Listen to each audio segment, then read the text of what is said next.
Let's see here. Let's go ahead and get this started first.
My friends, welcome back to After Hours Live. If you guys can hear me okay, we're having some connection problems here in the clinic, so if you guys can hear me okay, just go ahead and comment. Looks like we're getting some callers, some people popping on here. Super excited to be able to talk to you guys today. Now let's see. Here, sure. Thank you, Ralph. Thank you so much. Now that I know you guys can hear me, let's go ahead and get the show started. My friends, listen. Last week, we hope you guys had an absolutely incredible 4th of July. I know that we did. Let me just turn this. I really do hope that you guys had a wonderful 4th of July. I know I did. It was super hot. Dr. Grant, he's actually out traveling right now. Dr. Chris is out traveling right now. So you have Dr. Cam today. I'm going to keep it super short and sweet. Today, I want to talk about something very simple, and that's called worry. But before we get started with worry, let's worry about you downloading our app. You do not have our app downloaded. It's the Specific Chiropractic Centers app. You just go into the Google Play Store, look up the specific centers, and then it's a little gray S with white background. That's going to be able to tell, or it's going to show you exactly how to download the app and all that stuff. So that way you are actually able to stay in touch with us, have a ton of awesome content on there as well.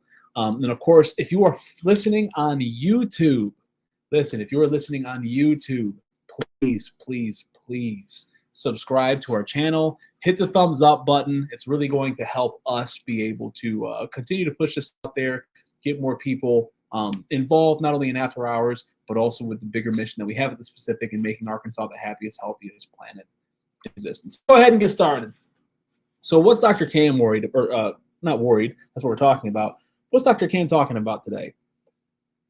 If you have already realized when it comes to the different personalities that we have in the clinic, we have Grant's personality, we have my personality, and then we have Chris's personality. Chris's personality is way more laid back, very Californian, way more laid back, super what we would call chill. We have Grant. Grant's very like, when I say dominant, I don't mean like in a bad way, but he's very, dominant. Like he's just very like, okay, what has to get done? Can I get it done? Me, my friends, I am a perfect blend between the two. I know how to activate and turn stuff on when I have to, but I also know when to be able to kick back and relax. We have an absolutely beautiful dynamic here in the clinic where we have, Dr. Grant. Dr. Grant is the epitome of the oldest brother. We have myself, which is the epitome of the middle child, and then you have Chris, who is the epitome of the younger brother. So I say all this to say, that all across the board, 3 of us inside of the clinic, I like to talk about stuff that makes an emotional impact on people. Me, I wouldn't really consider myself an empath. I mean, I do definitely empathize and feel with people, can sympathize with people, but I'm just seeing this across the board in my patients right now, so I want to be able to address it in After Hours, and it's this concept called worry. I'm not really going to give you a lot of too many explanations of cases and stuff like that. I'm just seeing a lot of people that are coming in because they are worrying themselves sick. They're either worried about getting sick, they're worried about getting sick, they're worried about, I talked to someone today, they were worried about just what the future looks like in terms of their health, although they're in amazing condition. I mean, absolutely amazing condition, yet we're still worried about what it's going to get to. And I want to talk about the neurological consequences of worry. when you look at what worry does, it puts such an immense amount of stress on the nervous system. And what it can actually do is when we worry or have anxiety, it's causing our body's inability to heal itself. And those of you that are patients, you guys understand that every time we run that scanner here in the clinic, we're measuring the body's capability to heal itself. That's exactly what that's looking at. And so what I've found across the board, and if Grant's here and Chris is here, they would say the same thing. When I'm scanning people with that scanner, I can tell if they're having a stress day, if they're having a great day, if they're having, just a normal day. That scanner tells me a lot. And so I have it had happen multiple times. My patients that are on here, you can confirm it. I've had it happen multiple times where people come in here and they'll be like, I'm just like, or I'll run a scan and I'll be like, you're not having the best day, are you? They'll be like, how did you know? They think I'm like a witch doctor or something. And I'm like, I'm just testing the neurology. It's showing me the neurology. And so today is really going to be talking about the neurological consequences of worry, but also why and how this care impacts mental health. So let's start about worry. When we're worrying, what's happening is there's a lot of cortisol that's released inside of our body. Okay, when cortisol is released inside of our body, cortisol is a stress hormone. The more stress that our body feels physically, emotionally, and chemically, the more stress that it feels, it starts to impact the body and starts suppressing the immune system over time. When that happens, that leaves room for various illness down the road, which is why it's very clear that if someone has a mental, if someone has a mental condition, or if someone's struggling from anxiety or depression, that is actually a symptom that we can address inside of the clinic. I'll repeat that again. If we are struggling with mental health concerns, that is something that we can address in the clinic. Especially, it's easier and it's better to address it if there's not any symptoms present yet. Because what happens across the board is someone that's struggling with a mental health challenge or a mental health obstacle, yeah, they may not be having any physical manifestations of it right now, but there is always something down the road that breaks the straw on the camel's back, and then now all of a sudden they have chronic pain. Now all of a sudden they have an autoimmune condition. Now all of a sudden they have, migraines. Now all of a sudden they have fibromyalgia. Now all of a sudden they have, digestive issues. And they start to think, when we look at the history of it, they start to think like, man, I don't know where this came from. Like it just kind of came out of nowhere. Well, it's been in a process for such a long time, all the way up until this point. Because mental health has that type of impact on our central nervous system, which is why worrying causes our nervous system to essentially suppress itself, which is also why if someone's having a mental health challenge, it's just as important for them to receive care as someone who's struggling from, fibromyalgia or struggling from an autoimmune condition. Because we're actually catching it on the front end. So not only does it require less visits obviously requires less money because we're not using as many visits to fulfill the given goal, but it also requires a lot less time because we're not trying to reverse engineer all the stuff that's been happening over time. Just think of cancer. You guys are seeing now the Grant side come out, right, in me. You look at cancer. Cancer doesn't pop up. You don't wake up one day and it's like, oh, I have cancer today. Cancer was a process that has started well before anyone's actually diagnosed with it, which is why they're so concerned about what nowadays? Getting screened, testing, being able to see if there is cancer. It's becoming more normalized to get testing. That's what we're doing here is we're looking at something along the same parameters where we're testing the nervous system. Even if someone's not having symptoms, we're testing to see if there's going to be any neurological consequences that may show up later in their life, that may require more visits and more time because we took longer to actually correct the issue. So this concept of worry, when we worry, like I said, increases cortisol. Cortisol is a stress hormone. On the emotional piece of thing, when the emotion is stressed on the individual, they may not feel it right in that moment. They may just blow it off like, hey, I'm just, I don't really feel the best, or I'm stressed. But then that leads to, okay, now I feel more stressed, and then I feel more stressed, and I feel more stressed. And then when all of it topples on each other, my friends, it is doing great damage to the nervous system. I see it all of the time. And then what happens is someone may be dealing with mental health stuff for so long, boom, they're going through grief, or something happened in their lives, or they're going through a strain, or they're going through a problem in their marriage, and then all of a sudden they have a chronic condition that they think just popped up overnight, but it's been a cascading process. So what can we do about it? I'm not going to go into the whole concept of, it's very clear getting your nervous system checked here at the specific is going to help not only see if there is an issue, but it's going to help resolve any issues that may, come further down the line as a result of a mental health condition. But there's other things that we would do. And actually, what I'm going to do right now is talk to you about what we talk to our own patients about, to be able to get them to be able to, worry less in their daily lives. First off is on our app. If you go on our app and if you have VIP access, if you're a patient watching, you have VIP access. On the app, we have a thing from my awesome friend, Tharwit Lovett. She made a video called "Tips to De-Stress Your Nervous System." It is it's incredible. It's an incredible video. She talks to you about ways that you can actually mentally talk yourself through regulating your nervous system for it to be more effective.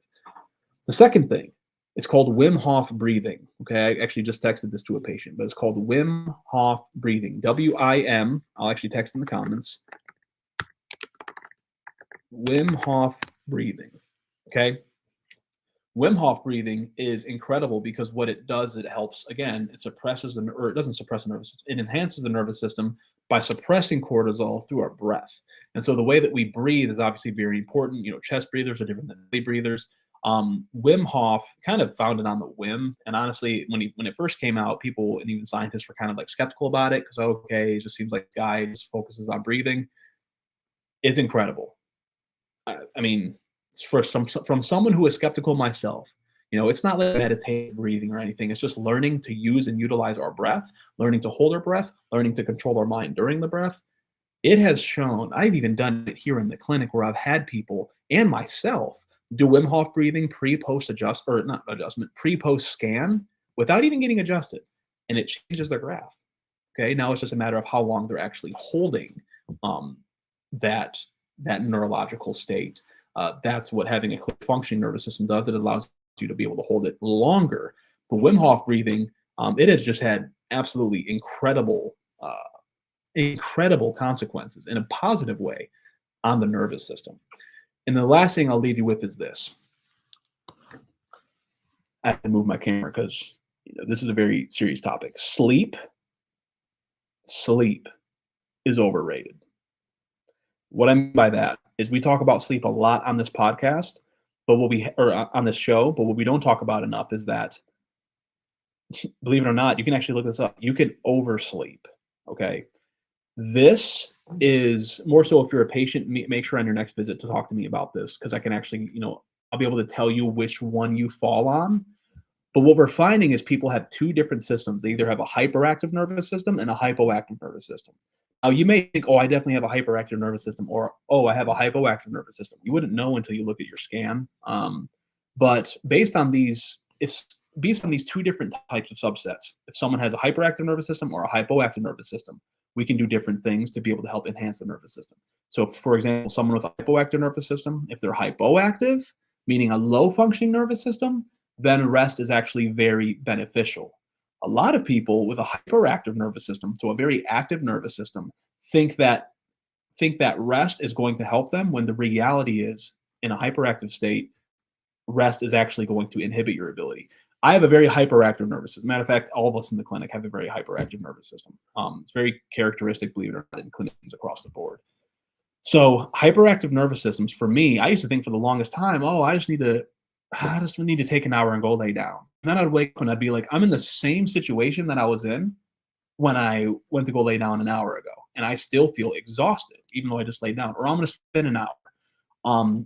For my type of nervous system, and for those with a hyperactive nervous system, you actually need to do activity. When I mean activity, you don't have to go run sprints or anything like that, but just doing something that involves not resting or not laying down during the day, when those periods are like, man, I just kind of feel exhausted, or I'm starting to worry, and this worry is starting to make me feel exhausted.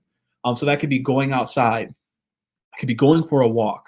It could be cooking. My wife loves baking. Thank God for my wife. She loves baking. This stuff's incredible. Believe it or not, I doesn't watch these shows. So, I mean, I'll tell her when I go home, just for everyone on here, that, hey, I mentioned you on After Hours and that you have an incredible cook. But my wife, she loves to cook. And she finds rest in that. For me, it's mountain biking. I love mountain biking, or hiking. My wife and I love hiking. So having a hyperactive nervous system, rest and sleep is not beneficial for you. Okay. And the reason why is because your system naturally needs activity. Now, in terms of sleep, like sleeping at night, okay, that's pretty standard across the board. We can all agree on that. But during the day, when especially on weekends when people feel exhausted, like man, I'm just tired and I want to go take a nap. Sometimes a nap is warranted, but for those with a hyperactive nervous system, definitely make sure you are getting activity, doing something other than taking a nap. Was that some good value for you guys? If so, please let me know in the comments. Let me look at the comments here. I haven't even looked at them yet. Ralph, welcome, brother. Roger, Miss Terry, Mimi, what's going on? Lucinda. Okay, let's give away something. We've been traveling and stuff like that. We are a bit behind. I'm just gonna be very, I've always kept it very honest with you guys. We are a bit behind right now on getting our, because what we do is when we draw these and when we get the actual, when we draw these and someone wins, then we have to actually go out. This is where an assistant would actually be wonderful, because then to go out and actually get it and then come back and then meet with my busy schedule and stuff like that. And then Grant's and Chris's, it means very difficult. But they do get fulfilled, they do get done. So today we're going to give away, I don't know what we're going to give away.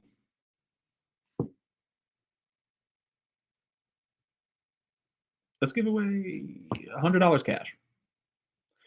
We're going to give away $100 cash today, okay? So what we're going to do is go ahead and just type if you are here, and then, or I'm going to give you about 10 seconds if you are here to go ahead and write it down, and we're going to give away $100 cash. So let's see. And so I'm going to go ahead and pick from the comments. We have 1, 2, and just keep in mind, if for those of you that are watching on Facebook, if you've commented, that's where, so it may look like there's less comments, but there's actually more comments because this is across YouTube and Facebook on both of our clinic pages. So let's see, 1, 2, 3, 4, 5, 6, 7, 8, 9, 10, 11, 12, 13, 14. So let's see. Give me a random number between 1 and 14. 9. So let's see. 1, 2, 3, 4, 5, 6, 7, 8, 9. Miss Terry, you have $100 cash money. Okay, my friend. So I'm gonna put here, congrats, Terry. So what we'll do, that's a lot easier. That's a lot easier to grab. I mean, because people we bank with is like literally across the street. So, that's a lot easier to grab. So, you could just really come and come grab it. Or it'd probably be best to, if you could find us on Google, just look up the specific chiropractic centers and give us a call just to make sure that we're here, to make sure that we're not traveling. Because we've also had it where people come to pick up their gifts and they come to pick up their gifts and we're not here.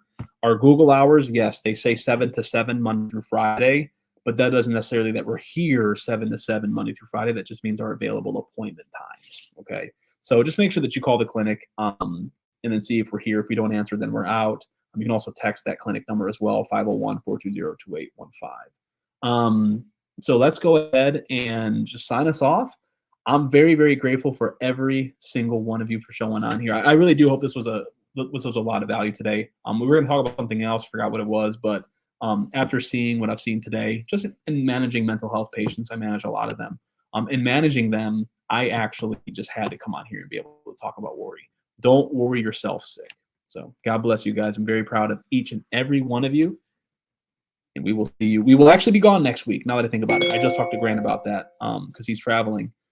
He was here, and when I say traveling, like he's driving back home, and he wasn't going to be able to make it on after hours. So before he was leaving, I was like, yeah, I actually have to.